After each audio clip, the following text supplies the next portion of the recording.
Tudo bem, turma 121 e 122. Terminamos o recesso escolar e estamos iniciando o segundo semestre de 2020. Antes de iniciar o segundo semestre de 2020, vou trabalhar com vocês relacionado a uma revisão do primeiro semestre de 2020 relacionado à matéria do segundo ano. E irei trabalhar com vocês com algumas perguntas, habilidades relacionado ao assunto visto no primeiro semestre, relacionado à questão física, geografia física, que estudamos no primeiro período. Antes de iniciar as nossas atividades, vamos pedir a presença de Jesus Cristo através de uma oração. Obrigado a Deus pelas bênçãos concedidas a cada um de nós. Muito obrigado a Deus pelo recesso escolar que a gente pôde descansar um pouco. E agora estamos reiniciando mais uma etapa, o segundo semestre de 2020. Que o Senhor possa estar presente com cada aluno e também com seus respectivos familiares. Nos conceda entendimento para o assunto, em teu nome que te pedimos, em Jesus Cristo, nosso Salvador. Amém. Bom, como falei para vocês, nós vamos estudar com vocês, fazer uma revisão da matéria de geografia do segundo ano. Eu dividi em duas partes. A primeira parte nós vamos praticamente falar sobre a questão da estrutura geológica e o relevo. Vamos falar sobre a hidrografia, clima e vegetação. Ou seja, vamos utilizar a apostila número 1 com módulo 1, módulo 2, módulo 3. E você vai acompanhando as perguntas. Essas perguntas, como falei para vocês, são perguntas relacionadas às habilidades para ver se vocês tiveram o conhecimento do assunto que foi explicado no primeiro semestre. Então vamos para a apostila número 1 do ensino médio e vamos iniciar com a página número 2 até 28 relacionado ao módulo número 1. A primeira pergunta eu estou colocando para vocês a seguinte forma. O título, módulo 1, estrutura geológica e relevo. Qual a pergunta? Reconhecer a função dos recursos naturais na produção do espaço geográfico, relacionando-os com as mudanças provocadas pelas ações humanas. Então, esse assunto ele vai ser voltado no qual o relacionamento do homem com o meio ambiente.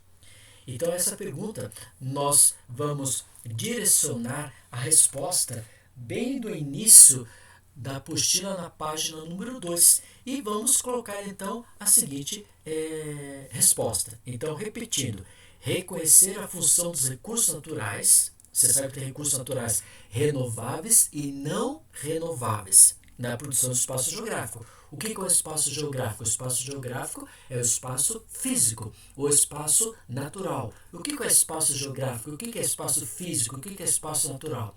Ele vai estudar, então, a questão da apostila número 1, como estrutura geológica e relevo, a hidrografia, clima e vegetação. São os 4 aspectos que formamos o espaço geográfico, ou espaço físico, ou espaço natural. Agora, vírgula, relacionando-os com as mudanças provocadas pelas ações humanas.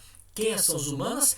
As ações humanas é relacionado à antropologia. É a transformação do meio ambiente pelo próprio homem. E vamos então à resposta a essa pergunta. Nos dizendo o seguinte: ações antrópicas são as ações exercidas pelo próprio homem. Eu tenho determinismo geográfico, que vocês estudaram no primeiro ano, e temos o possibilismo geográfico. Determinismo geográfico, o que vai determinar é o fator o clima. Agora, para o possibilismo geográfico, o que vai determinar é a ação do próprio homem. Essa expressão ficou conhecida quando se viu a necessidade de se falar sobre as alterações provocadas pelo ser humano, aonde? No meio ambiente, e que ele vai ocasionando o quê? Impactos relacionados a essas alterações que o homem vai provocando no meio ambiente. Eu posso focalizar, por exemplo, regiões de aquecimento global, efeito estufa, que são elementos, exemplos da interferência do homem relacionado ao meio ambiente. O espaço geográfico, o espaço natural, o espaço físico é produzido pela relação entre a sociedade, nós, os seres humanos, e a própria natureza. Portanto, a ação humana tem gerado que mudanças no meio ambiente, desde que, por exemplo, o homem ele era um cara chamado sedentário. Ele ia à procura de seus próprios alimentos através da caça, da pesca, né? Mas quando as famílias ficaram numerosas, então ele não conseguiu transitar para ir para cá. Então ele formou o quê? A sua aldeia. Dessa aldeia foi formando o quê? Bairros foi formando cidade e foi formando as civilizações. E com isso o homem foi alterando o próprio meio ambiente para cultivar, né?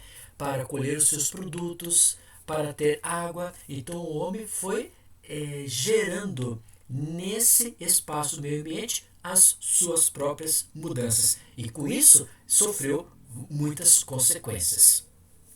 Continuando, diz o seguinte: quando nos referimos à palavra impacto, é comum sempre a gente falar em questões negativas, mas também nós podemos colocar as questões do impacto como questões positivas, né? Provocadas pelo meio ambiente, e sejam negativas. Então podemos focalizar os dois aspectos que eu vou colocar para você: o impacto positivo e os impactos negativos relacionados a essa transformação, essa mudança do homem relacionado ao meio ambiente.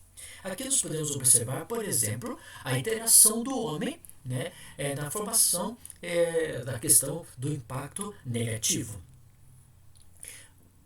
Coloco a seguinte questão: ações antrópicas negativas para o meio ambiente. Atualmente a sociedade ela apresenta o quê? Cada vez mais ela está o que? Transformando a própria natureza, o próprio meio ambiente. E isso está se tornando o que? Insustentável. Insustentáveis por quê? Porque o nosso ar ele está sendo o que? Transformado pelas próprias indústrias, pelos automotores, pelos aviões, etc. Formando o quê? Uma questão insustentável. Um exemplo podemos citar: muitos recursos da natureza têm sido usados pelo homem de maneira o quê? Desregrada. Ele não está preocupado naquele recurso que nós chamamos de recurso natural renovável e recurso natural não renovável. Um exemplo, por exemplo, petróleo, carvão, gás natural, que se o homem utilizar em grande quantidade, um dia vai acabar. E isso ele está fazendo o quê? De forma desregrada. Não só esses recursos naturais renováveis, também não renováveis, como também água, né? A vegetação e assim por diante. Agora, o fator que levou a ter um ponto negativo no meio ambiente foi a industrialização. A sociedade, a mentalidade capitalista de produzir cada vez mais esses produtos em grande quantidade e para obter o lucro, gerou esses problemas socioambientais. E antes da primeira revolução industrial, nós não tínhamos esse contexto do homem transformando o meio ambiente. E depois da primeira revolução industrial, ocasionada lá no Reino Unido, na Inglaterra, o segundo nos Estados Unidos e o terceiro nos Estados Unidos, foi cada vez mais aumentando o processo da industrialização, porque o homem está preocupado no seu lucro e não preocupado na relação do meio ambiente. A ação do homem tem acelerado a degradação da natureza, né? Logicamente, provocando o quê? Desmatamentos na floresta amazônica, Mata Atlântica, poluição dos rios, né? Por exemplo, essa poluição dos rios pode ser provocada através do garimpo, mares, por exemplo, quando tem o vazamento de uma carga petrolífera, né? Vazamento, florestas, né? E o uso indevido da água. Tudo isso vai provocar o quê? Alterações constantes na própria natureza. O que antes parecia distante da nossa realidade, agora já faz parte do cotidiano de muitas pessoas, como o racionamento de água. Como nós podemos observar, em Curitiba, já por mais de um mês, começando lá do mês de maio, mas em junho já foi colocado em maior evidência, julho também, em relação ao rodízio de água. E a proposta é que em setembro comece a ter maior quantidade de água nos reservatórios. Com isso está surgindo o que nós chamamos de racionamento de água, ocorrendo rodízio na grande região metropolitana de Curitiba, dividindo essa região metropolitana de Curitiba em 5 regiões, e cada 24 horas ou 48 horas falta água numa determinada região da região metropolitana de Curitiba. Ações antrópicas ainda positivas para o meio ambiente. Vamos ver agora ações positivas. As ações antrópicas que visam a preservar o meio ambiente são consideradas o quê? Positivas. Então, por exemplo, ele vai numa determinada localidade, vai explorar o carvão ou um determinado mineral, e quando ele faz essa exploração, acaba-se com todo o elemento mineral daquela região, ele pode fazer o quê? O reflorestamento, devolver à natureza aquilo que ele já tinha recebido anteriormente. Já é realidade, com muitos discursos, a preocupação em recuperar o que foi degradado na natureza. Curitiba, por exemplo, nós temos a pedreira. Essa pedreira é onde temos a apresentação de shows. Nessa localidade tiveram muita exploração de minerais. Como consequência disso, essa área ficou totalmente abandonada. Hoje, na atual Constituição do Meio Ambiente, o homem deve preservar aquilo que foi degradado por ele mesmo. E esses termos têm essa associação entre o homem e o meio ambiente. Outras ações antrópicas positivas para o meio ambiente é a proposta do desenvolvimento sustentável, que foi criado em 1980. Logicamente que em 72, na Suécia, nós tivemos a primeira conferência mundial relacionada ao meio ambiente, né? Mas ainda não estava proposta essa questão de desenvolvimento sustentável. E no Brasil nós tivemos a ECO 92, logicamente em 1992, e nessa estrutura foi então colocado a questão de preservar o meio ambiente, a questão do desenvolvimento sustentável. Mais algumas ações positivas podemos colocar. Quais são os exemplos de ações antrópicas positivas? Nós podemos colocar, por exemplo, o reflorestamento, que seria o quê? O replantio da vegetação de uma determinada localidade. O uso de filtros nas indústrias. Cidade industrial de Curitiba, a maior parte das suas chaminés tem filtros para impedir que esses gases poluentes venham entrar em contato com a própria atmosfera. Número 3, utilização de produtos biodegradáveis, né? Que esse possui menor tempo de decomposição, e isso vai resultar em uma ação positiva da ação do homem relacionada ao meio ambiente. Poderíamos também colocar mais algum outro, o incentivo de políticas para a educação ambiental. Então, a população, a escola, a educação, no geral, deve ter a mentalidade de preservar o meio ambiente. Um outro exemplo de ação antrópica positiva, número 5, recuperação das matas ciliares. Essas matas ciliares, que muitas vezes coberturas vegetais, que desempenham uma função muito importante, principalmente na qualidade e a manutenção da água. Agora, um problema que nós temos dessa ação antrópica está voltada para o processo de urbanização. A multiplicação das cidades tem aumentado cada vez mais pelo fato do crescimento populacional, e cada vez mais tendo crescimento populacional, vai aumentando as cidades, vai ocorrendo o processo de urbanização. E se esse processo de urbanização não tiver planejamento, nós vamos ter o quê? Uma ação de impacto negativo. Agora, se tivermos um planejamento, nós vamos ter o quê? Uma ação de impacto positivo relacionado ao meio ambiente. Então, muitas cidades não foram planejadas. né? E isso faz o quê? Eles não vão só preocupados com as áreas verdes, não estão preocupados com os cursos dos rios. A nascente do rio é o local onde temos a formação de indústrias, né? Outro processo que podemos colocar é uma necessidade mundial buscar iniciativas que diminuam os impactos negativos causados ao meio ambiente pela ação do homem. E isso nós devemos ter o quê? O desenvolvimento sustentável nas grandes cidades. Por exemplo, Curitiba, um exemplo que nós podemos colocar, vamos ter a Praça Tiradentes, né, que é uma área de zona urbana concreta, mas nós temos o Parque Barueri, que é uma zona área verde. Então nós temos vários pontos, chegando a 42 pontos na cidade de Curitiba, uma cidade de desenvolvimento sustentável em áreas verdes. Colocando o quê? Acoplando entre o homem e a própria natureza, não desconectando o mesmo.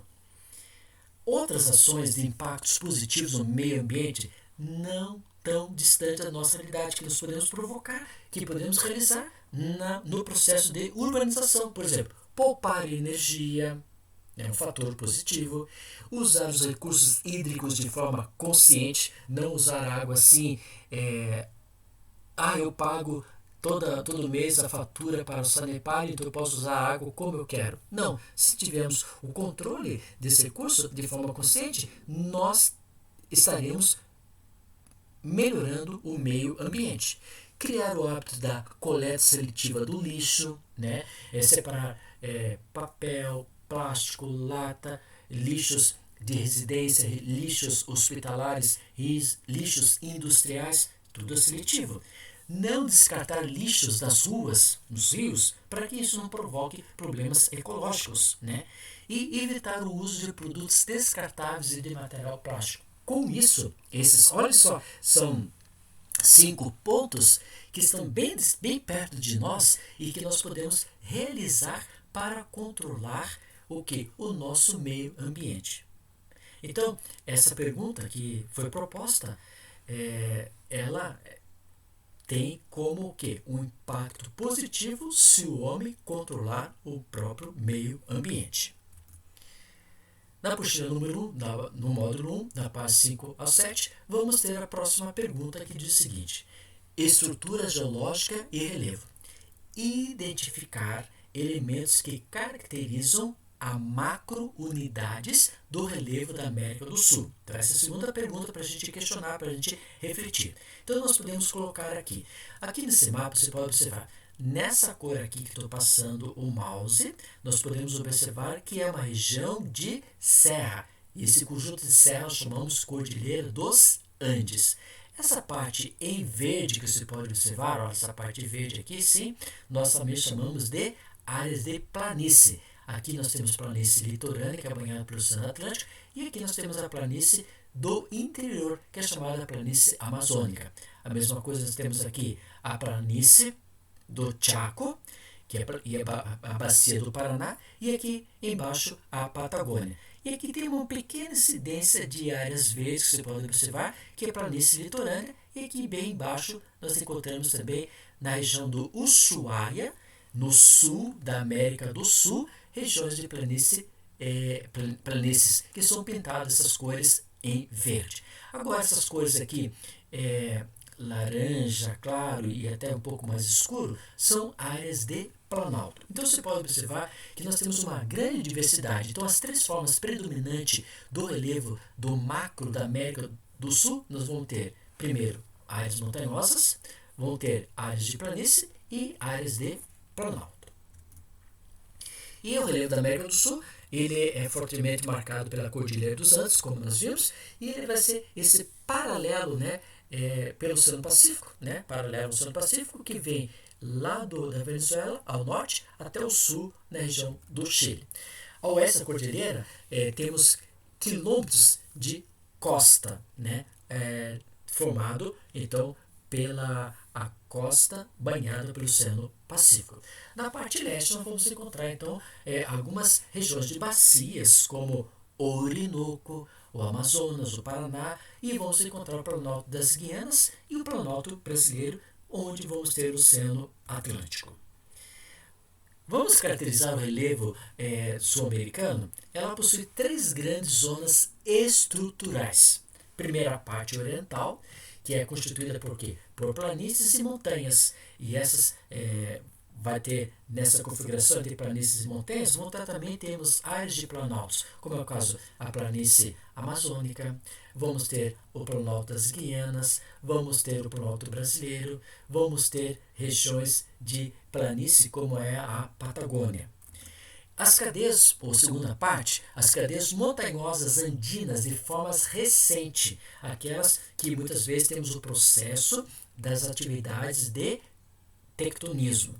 E a terceira grande zona estrutural do relevo sul-americano são as grandes extensões planas, maciços orientais e cordilheiras ocidentais. Então essas são as três zonas estruturais do relevo sul-americano. A parte oriental, a segunda, cadeias montanhosas andinas e a terceira, extensões planas.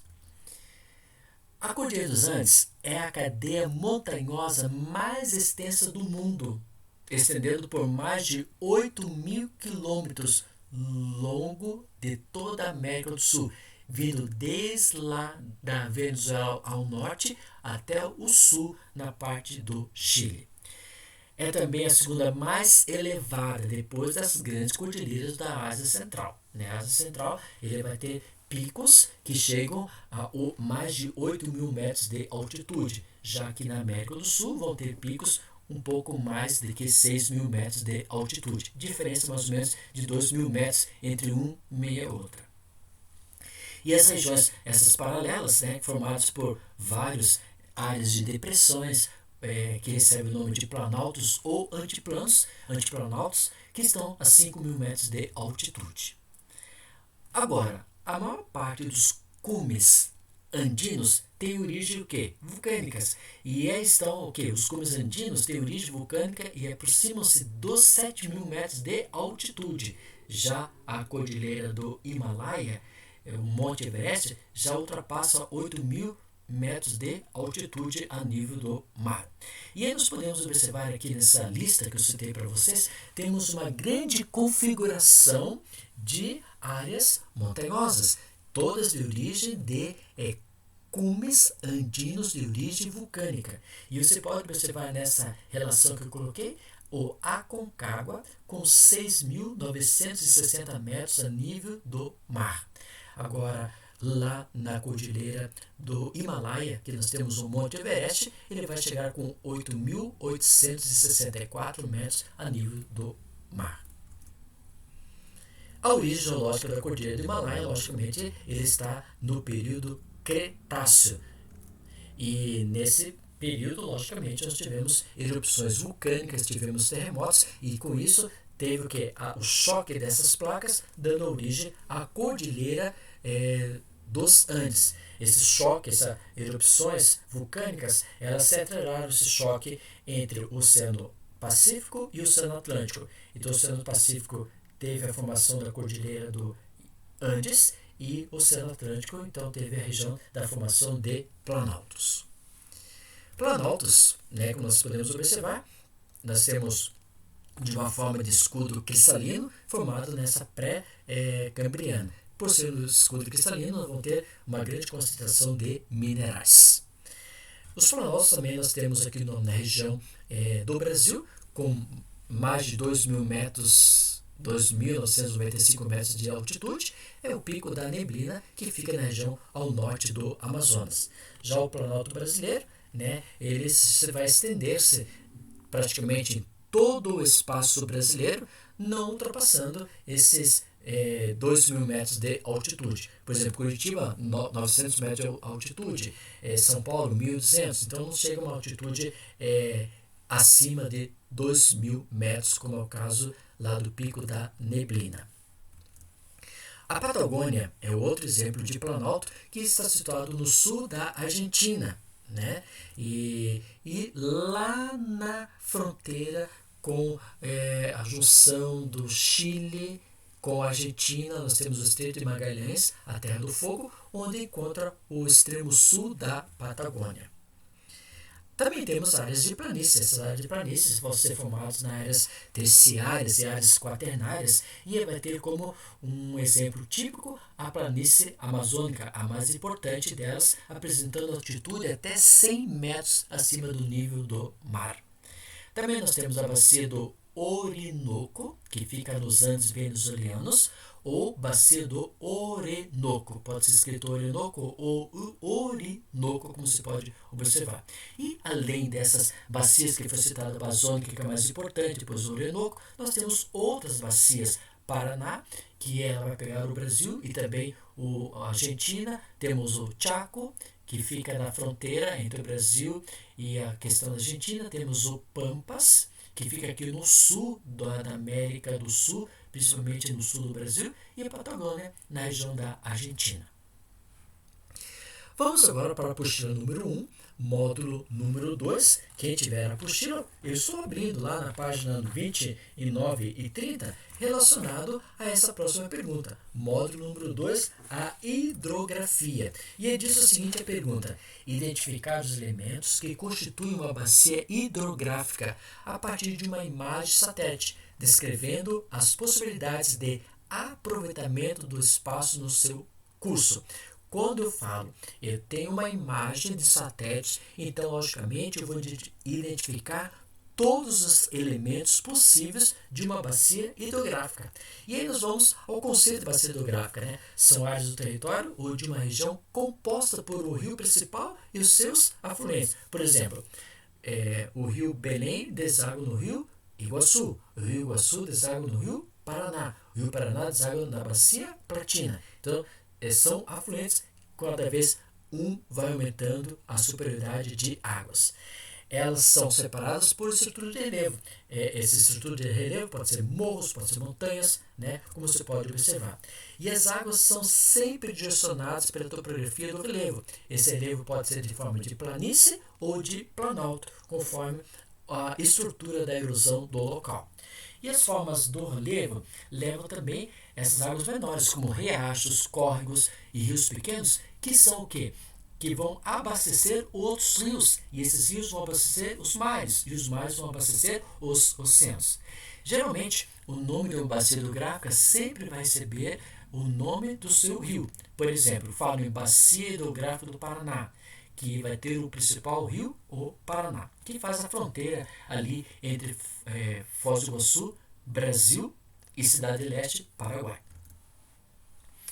Com relação à bacia hidrográfica, ele vai ser o seu rio principal e seus afluentes, e ela sempre vai ter uma baixa área topográfica. Essa baixa área topográfica vem da nascente até a sua foz, por isso é chamado baixa da área topográfica, por causa que chega à região de Foz. Agora, ao longo dessas bacias hidrográficas, nós vamos encontrar o quê? Uma grande formação de biomas conforme o tipo de clima. O que são biomas? São formações vegetais que nós podemos encontrar numa determinada localidade conforme o rio passa do local do clima. E muitas vezes esses biomas, ocorre que é o desmatamento pelo próprio homem para ter o desenvolvimento econômico. E esse desenvolvimento econômico é um setor primário, que é voltado para a questão da pecuária e agricultura ao longo da margem direita e esquerda de um determinado rio, principalmente se o rio for de topografia de planície, que é um rio mais calmo. Aí nós podemos também observar os divisores de água. Esses divisores de águas, como já vimos no slide anterior, são o quê? A estrutura do relevo. Montanhas, chapadas, até conjuntos de áreas de formação vegetal vão ser o quê? Que vão limitar as bacias hidrográficas chamadas de divisores de água. Bacias hidrográficas, nós temos a estrutura das bacias, que elas podem ser o quê? Quais são os elementos mais importantes de uma estrutura de uma bacia? Vai ter a nascente, vai ter o rio principal, divisor de águas, afluentes e a própria foz. Você pode observar que numa foto de satélite eu tenho o quê? Muitos elementos para identificar. Até agora nós identificamos o que é uma bacia hidrográfica. Agora vamos identificar as principais estruturas de uma bacia. Tais como, olha só, aqui você pode observar a nascente do rio. Essa nascente do rio pode ser o quê? Um regime através das águas das chuvas, o derretimento nival, ou a questão através de lençóis freáticos. Nós temos o divisor de água, que você pode observar aqui, que pode ser um conjunto de uma estrutura de uma forma de relevo, pode ser uma montanha, pode ser uma planície, pode ser uma região, formação vegetal. Aqui nós temos o rio principal, que ele vai ter seu afluente, e aqui temos a foz, onde a água de um determinado rio deságua na parte mais baixa. E essa foz pode ser estuária e delta. Continuando, a parte de um rio. Eu tenho a nascente, logicamente, onde nasce um rio. Rio principal seria o volume dessa extensão de um rio menor até chegar ao rio maior, em função, por exemplo, do seu regime, que pode ser regime fluvial de água dos rios, no caso. Divisor de água eu já coloquei, como parte dos rios, são aqueles elementos naturais físicos que vão separar uma bacia do outro. Depois também temos outra parte dos rios, os afluentes. Consiste do quê? Dos rios menores que desaguam no rio principal, tem a função de abastecer esse rio maior. Por exemplo, Rio Belém é rio menor. Ele deságua no rio maior, que é o caso, o rio Iguaçu. Agora o rio Iguaçu ele deságua no rio Paraná. Então o rio Iguaçu se torna menor comparado com a bacia do rio Paraná. Agora o rio Paraná ele deságua na bacia Platina, então ele vai ser menor comparado à bacia da Platina. Isso são os afluentes. E a foz é o final dessa estrutura de um rio. Essa foz é onde deságua as águas em outro rio, ou em mar, ou numa parte oceano. E essa palavra, ela é o que? Cientificamente conhecida como exutório, que é a mesma coisa do que uma foz. A drenagem pode ser exorreica quando ela vai o que? Diretamente para o mar, as suas águas. Endorreica quando ela vai para o interior do continente. Arreicas quando vai diretamente para as regiões áridas. E criptorreicas para regiões, por exemplo, de cavernas, lagos, grutas e regiões subterrâneas. O Brasil tem o rio, a maior parte dos rios de Curitiba, do Paraná, elas são endorreicas, vai para o interior. Os exorreicas seriam a região litorânea do Paraná, a região litorânea do Brasil, que são chamados exorreicas. Para a apostila número 1, ainda, nós temos lá na página número 47 uma outra pergunta para você identificar. E essa pergunta está na página 47 a 64 do módulo 3 sobre clima e vegetação. Então a pergunta diz o seguinte, de clima e vegetação: analisar de maneira crítica as interações da sociedade com o meio físico, levando em consideração aspectos históricos e os geográficos.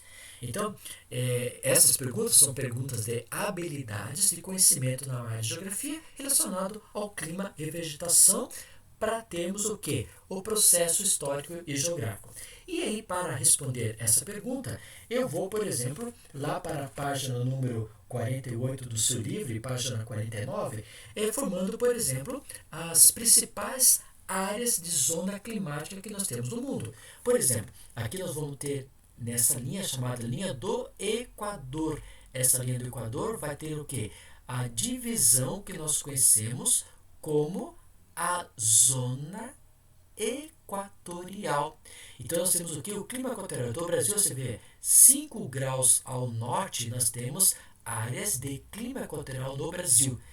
Aí nós temos também depois, aqui nós temos o Trópico de Câncer no hemisfério norte, e aqui embaixo nós temos o Trópico de Capricórnio no hemisfério sul. Nessa região intertropical, nós vamos ter o clima chamado tropical. Com isso, o Brasil, nós vamos ter o quê? 75% do Brasil ele é formado de clima tropical. Agora, o que está situado do Trópico de Câncer até a região do Ártico e do Capricórnio até a região do Antártico, nós temos a região chamada temperada. E aí nós temos o que nós conhecemos, o clima chamado subtropical úmido, o clima temperado, conforme a sua determinada região. Então, por exemplo, aqui no Brasil, você pode observar que nós temos a formação do clima equatorial, a predominância do clima tropical, e aqui embaixo vamos ter o que? O clima chamado subtropical úmido. Agora também no Brasil, temos bem aqui nessa região aqui do Nordeste brasileiro, essa região chamada semiárida, que é a formação, por exemplo, de pouca concentração de chuvas, por isso que vai formar esse tipo de clima. O clima equatorial, quando nós falamos de clima equatorial, é o clima que nós vamos ter o quê? Duas estações do ano bem definidas, que vai ter o quê? O excesso de concentração de umidade e muito calor. Agora, quando você fala no clima tropical, né, o clima tropical nós podemos observar que seria o quê? Esse clima tropical, ele também apresenta as 4 estações do ano, né? Só que vai ter o quê? A definição de região de clima quente e a presença de umidade. E o frio para eles vai ocasionar o que nós chamamos de clima estação do ano do inverno. Agora, o subtropical úmido que nós temos aqui no sul é o clima que vai ter as 4 estações do ano bem definidas e com presença de umidade. Agora, eu, por exemplo, posso ir para o continente euroasiático, que você pode observar aqui, ó, essa cor aqui, nós temos a presença do clima frio, né? E também temos a presença do polar, olha aqui, ó, polar aqui na parte extrema da Europa e da Ásia, e depois uma parte focalizada na área central da Ásia, nós vamos ter o clima frio. Depois você pode observar que, olha só, que no continente africano, a presença de áreas desérticas, né? Como é o caso do deserto Saara e o deserto Namíbia, aqui, por exemplo. Olha só a Oceania, na Austrália, principalmente a Austrália, você pode observar que temos áreas de subtropical úmido, vamos ter áreas desérticas e áreas semidesérticas, semiáridas. Isso então nós chamamos de os principais tipos de clima que existe, por exemplo, no mundo. Agora, temos uma outra classificação de clima baseado na classificação de Köppen. Köppen, então, ele divide o mundo baseado naquele estudo anterior, focalizando os principais climas, tais como equatorial. O Brasil tem lá, que você está observando, aqui, ó, Manaus, aqui nós temos esse clima equatorial. Aí nós temos o clima chamado tropical. Nós temos o clima chamado mediterrâneo, logicamente aqueles países que são banhados pelo mar Mediterrâneo. Nós temos o clima temperado. Esse clima temperado, ele vai estar localizado, por exemplo, olha só, aqui na região que temos no sul da América do Sul, na parte norte, temos o clima subtropical, como essa região aqui, ó, do sul do espaço brasileiro. Temos o clima frio, né, na região mais ao norte, clima desértico, deserto Saara na África, clima polar, que você pode observar, clima semiárido, como o Brasil tem um pedacinho aqui, e frio de montanha, por exemplo, na Cordilheira dos Andes, e depois nas montanhas rochosas norte-americanas, a Cordilheira do Himalaia. Então, esses são os principais tipos de climas que são divididos e proposto por Köppen. E ele coloca a divisão como zonas climáticas. Então, vão ter 3 zonas climáticas: a polar, que está no Polo Norte e Polo Sul, a temperada, que temos a predominância do hemisfério norte e o hemisfério sul, e depois o clima intertropical, que está situado entre o Trópico de Câncer e o Trópico de Capricórnio. Essa é a classificação proposta por Köppen. E conforme as características de cada clima, que você pode observar na página número 48, com as suas respectivas características, ela propõe então a estrutura e o desenvolvimento humano nessas regiões. Lá na página número 49 da sua apostila, nós podemos observar a formação de biomas. E essa formação de biomas, você pode observar que temos, por exemplo, como já estudamos no Brasil, a formação de florestas tropicais. Depois nós temos a presença de áreas de savanas. No caso do Brasil, nós não chamamos savanas, chamamos de cerrados. Depois desertos, você pode observar aqui uma grande concentração no continente africano, as desérticas. Região de desertos absolutos com gelo, rocha ou areia. Né? Essas formações que nós podemos observar em formação aqui, como temos aqui na região da Groenlândia, Dinamarca. Chaparral, campos de regiões temperadas, florestas temperadas, taigas e tundras. Essas são as principais formações vegetais conforme a zona climática.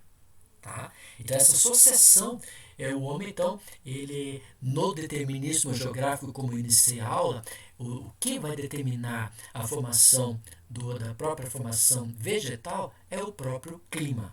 Já para o possibilismo geográfico, esses empecilhos do clima não vai ser uma dificuldade, porque o homem vai transformar o seu ambiente para o seu próprio habitat. Com isso, nós finalizamos a primeira revisão, a primeira parte, que falamos sobre a apostila número 1, relacionado a relevo, né, relacionado à hidrografia, e clima e vegetação. Na próxima aula, nós vamos continuar esse estudo, focalizando a questão populacional e econômica. E depois, quando terminarmos essas duas revisões, essas duas partes, aí sim nós vamos começar a estudar o conteúdo do terceiro bimestre, que já vamos falar sobre a questão de aspectos territoriais, né, voltado principalmente para a questão do capitalismo e o socialismo. Muito obrigado pela sua atenção. Você pode observar que essas são perguntas de características, de habilidades daquilo que nós vimos e estudamos. Que você vê, o homem, ele transforma muito o seu meio ambiente, provocando esses impactos naturais que podem ser positivos ou negativos conforme nós estudamos. Vamos finalizar com uma oração. Obrigado a Deus pelas vitórias alcançadas até o presente momento. Esteja com cada aluno, abençoando, protegendo e guiando. Que eles possam ter a tua paz, teu amor, teu carinho e um semestre de ricas bênçãos. Muito obrigado pela aula de hoje e obrigado pelo recesso escolar que o Senhor concedeu a cada aluno. Abençoe a cada aluno e também os seus respectivos familiares, em teu nome que te pedimos, em Jesus Cristo, nosso Salvador. Amém. Turma, fui e na próxima aula nós vamos continuar com o estudo da revisão da geografia do primeiro semestre. Tchau, tchau.